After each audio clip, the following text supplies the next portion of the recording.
Crude की कीमतों में उबाल से ऑयल इंडिया और ओएनजीसी 5 से 8% की तेजी के साथ कर रहे कारोबार। पेट्रोनेट और गेल भी 2 से 3% चढ़े।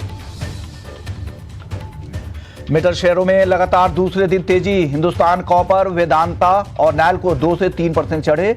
जिंदल स्टील और टाटा स्टील में भी दिख रही है मजबूती। ओएफएस खुलने से वेदांता ग्रुप के शेयरों में हलचल। हिंदुस्तान जिंक 2% से ज्यादा फिसला। वेदांता बेचेगी 1.59% हिस्सेदारी। कल रिटेल निवेशकों के लिए खुलेगा ओएफएस।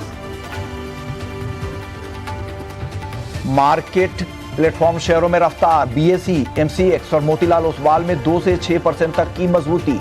एंजल वन और नुवावा में भी 3% तक की तेजी। तीसरी तिमाही में अच्छे नतीजे से मेट्रो ब्रांड 9% दौड़ा। कंपनी के मुनाफे में 36% से ज्यादा का इजाफा। वहीं बेहतर मुनाफा और मार्जिन से बीकाजी फूड्स भी 4% से ज्यादा चढ़ा।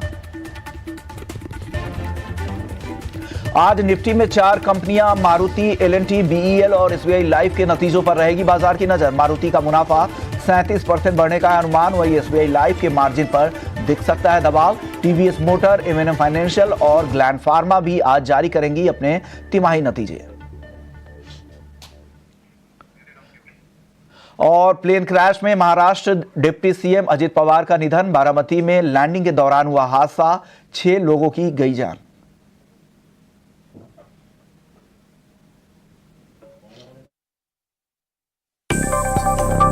पहले चांदी के साथ ही करते हैं क्योंकि चांदी में जबरदस्त तेजी दिख रही है। 3,77,655 ये नया हाई चांदी का आज हो गया है। अभी भी देखेंगे स्क्रीन पर तो आपको 20,000 रुपए की तेजी दिखेगी। 292% की तेजी, 292% तक की तेजी पिछले एक साल में चांदी में आ चुकी है। और 225%, 225% की तेजी सिर्फ चांदी में पिछले 6 महीने में आई है। तो एक मेगा रैली का दौर चल रहा है। लेकिन अब सवाल यही है, क्या यहां पर वैल्यू बचा है या सिर्फ स्टोरी जो बनाई गई थी उस स्टोरी के दम पे चांदी चल रही है? स्पेकुलेटर्स यहां पे ज्यादा एक्टिव है या वाकई ये अभी जो तेजी है वो फंडामेंटल्स ड्रिवन है? यही सवाल सबसे पहले पूछते हैं। आज हमारे साथ भाविक पटेल हैं ट्रेडबुल सिक्योरिटीज से। भाविक, बहुत बहुत शुक्रिया, आपने वक्त निकाला। गुड मॉर्निंग आपको।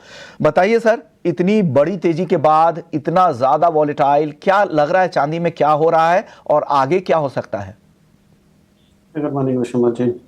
देखिए, चांदी में हालांकि हमें लग रहा है कि बहुत बढ़ गई है, ओवरबॉट हो चुका है, बट अगर 80 में जब $50 थी और अगर वो इन्फ्लेशन बेस्ड और डॉलर के मुकाबले अभी देखे प्राइस तो वो $200 आता है, तो उसके कंपैरेटिवली अभी भी लाइफ टाइम हाई भले ही हमने बना दिया है, बट 80 के लाइफ टाइम हाई से अभी भी काफी नीचे है। और अभी नया आई थिंक हो गया है सीएमई या एलएमई नहीं, बट शंघाई एक्सचेंज, और वहां पे अभी भी प्रीमियम अगर देखे कॉमेक्स के और एलएमई के कंपैरेटिवली 15% है। हमारे यहाँ एमसीएक्स में भी 8% है। आई थिंक जब तक ये प्रीमियम नहीं कम होता है तब तक मुझे नहीं लग रहा है कि प्राइसेस नीचे होंगे। अभी शंघाई के फ्यूचर के प्राइसेस ही हमारे और कॉमेक्स और एलएमई के ड्रिवन कर रहा है। तो अभी भी लग रहा है कि 118 का जो भी हाई बना है वो ब्रेक करके 123 135 तक भी आ सकता है। देखिए, कोई भी करेक्शन में सस्टेनेबल रैली नहीं दिख रही नीचे, तो क्लियरली बहुत डिमांड है सिल्वर की, फिजिकली भी अगर देखें या स्पेक्युलेटिव, तो अभी भी एक्सपेक्टेड है कि यहाँ से ऊपर ही जाएगा प्राइसेस। ओके, आपको लग रहा है कि भाव यहां से अभी और ऊपर जा सकते हैं?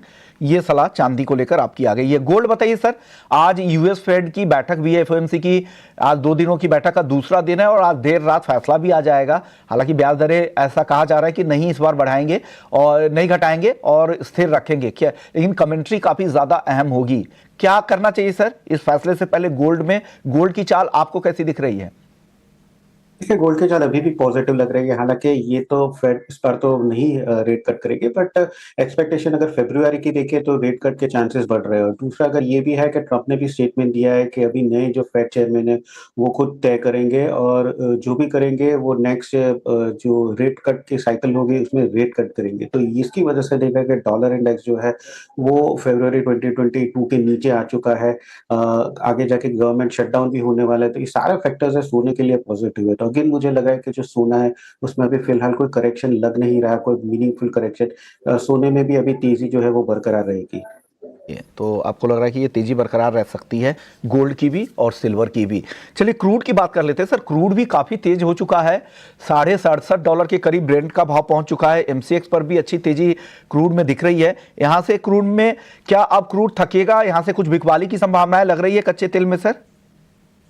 देखिए जो पॉजिटिव थी जो यूएस के प्रोडक्शन अभी फिलहाल फ्रीज हो गए थे ये आरटी की वजह से 15% वो तो ऑलरेडी प्राइस में हमने हाइक में देख ली है बट अगेन आगे क्वेश्चन है कि यूएस ईरान के ऊपर कोई भी मिलिट्री एक्शन लेंगे कि नहीं अगर लेते हैं तो मुझे लग रहा है प्राइसेस में और तेजी हो सकती है अगर यहाँ पे स्टेटस को तो आता है तो शायद प्राइसेस में थोड़ा करेक्शन आ सकता है बट अभी के लिए फिलहाल जो कोल्ड वेव है वो एक्सपेक्टेड है कि 1 से 2 दिन और कंटिन्यू हो सकते हैं जिसकी वजह से यूएस का प्रोडक्शन है वो थोड़ा और कम हो सकता है इसी वजह से लग रहा है कि 1 से 2 दिन में अभी भी तेजी है वो कंटिन्यू रह सकती है तो आज के दिन 5750 का जो कॉल ऑप्शन है वो थोड़ा बेहतर रहेगा ट्रेड करने के लिए 260 पे बाय कर सकते हैं 320 के टारगेट के लिए और 230 का स्टॉप लॉस रहेगा ओके, तो ये सलाह आपकी तरफ से आ गई है क्रूड में।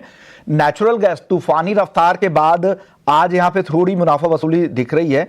अब आगे क्या हो सकता है सर नेचुरल गैस में?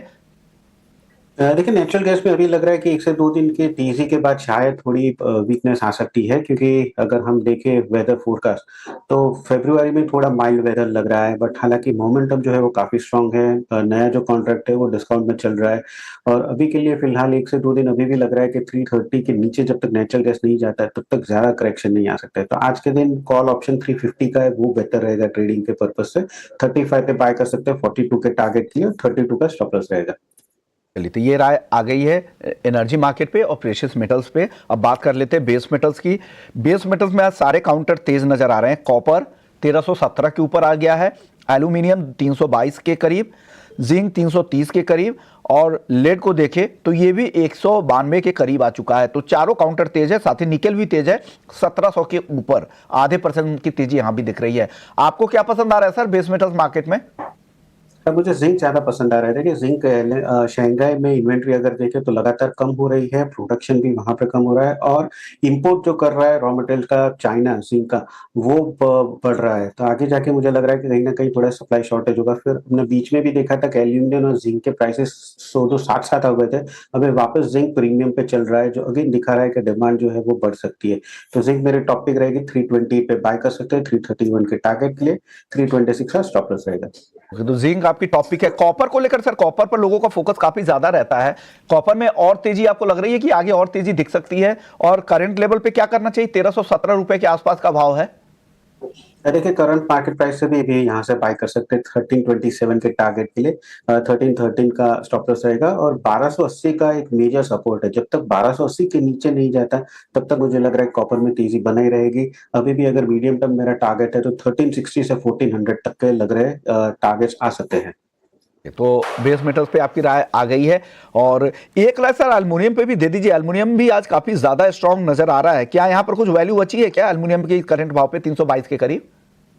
देखिए एल्यूमीनियम 325 326 जो एक हर्डल है मुझे लग रहा है वो एक रीटेस्ट कर सकता है क्योंकि पहले भी हमने देखा था जनवरी 14 15 पे वहां पे आया था।